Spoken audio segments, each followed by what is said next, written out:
دنیا هم یکی از نعمتهای خداست که واقعا رحم خداست. دنیا چیزی که خدا در دنیا گذاشته در بهشت نگذاشته.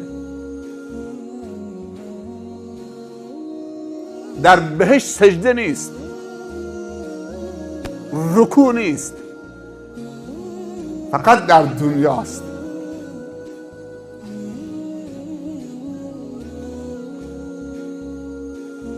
و در حدیثی خداوند می‌فرمایند نزدیکترین مکانی که از اون دیگه بنده به من نزدیکتر نمیشه در سجدگاهشه. پرده ها میفته، فاصله ها برداشته میشود. دیدمون به دنیا دید خوبی باشه. حدیثی هست که پیامبر صلی الله علیه و سلم میفرمایند دنیا رو ما با نیت هامون گندیده میکنیم.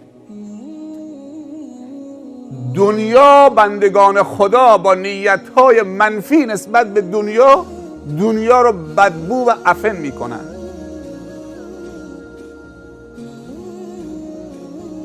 پیامبر صلی الله علیه و سلم میفرمایند اگر مسلمانانی نیم ساعت با هم بنشینند، در اون نیم ساعت در دنیا ذکر و یاد خدا در جمعشان نباشد، برنامه خوب تبادل نکنن با هم دیگه، وقتی که بلند میشن تو اون جلسه نیم ساعتی در دنیا مثل این که از کنار لاشه گندیده مردار الاغی بلند شدن. این بدبویی و مرداری و این گندیدگی از کجا آمده؟ که انسان در دنیا غافل از خدا باشه.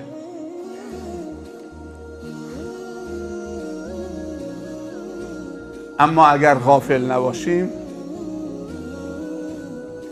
باور بکنید حدیثی داریم که پیامبر صلی الله علیه و سلم میفرمایند جعلت لی الارض مسجدا و طهورا، زمین برای من مسجد و طهور قرار داده شده. کل زمین. یکی از ویژگی های پنجگانه امت محمد صلی الله علیه و سلم یکیش اینه، جعلت لی الارض مسجدا و طهورا. مسجد فقط این که مناره داره، گنبد داره مسجد نیست. میگه کل زمین برای من مسجد و پاک کننده، طهور قرار داده شده. یعنی از هر نقطه زمین میتونی عبادت تولید کنید. ولی امروز میگن فقط عبادت و تدین فقط داخل مسجد. نماز در مسجد خوانده میشه اما برای بیرون از مسجده. طرف میگه اتق الله فی المسجد، بس از پله مسجد که رفت پایین دیگه اتق الله نیست. مسجد جای خاصیه برای تقوا.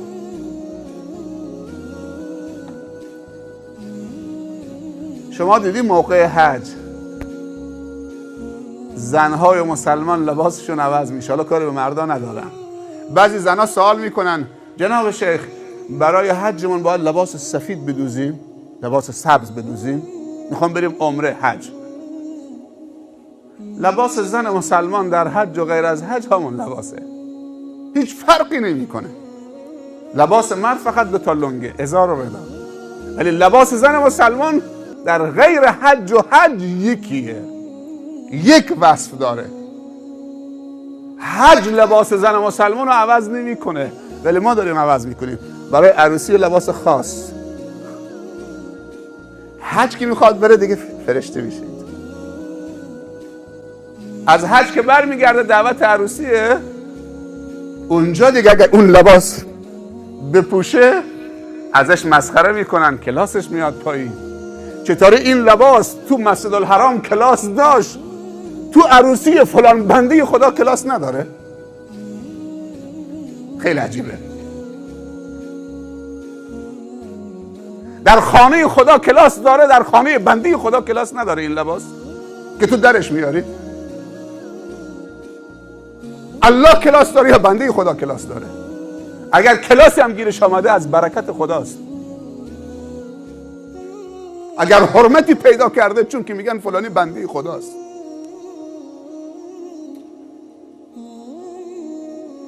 فرعون که حرمت بندگی رعایت نکرد چی به دردش خورد؟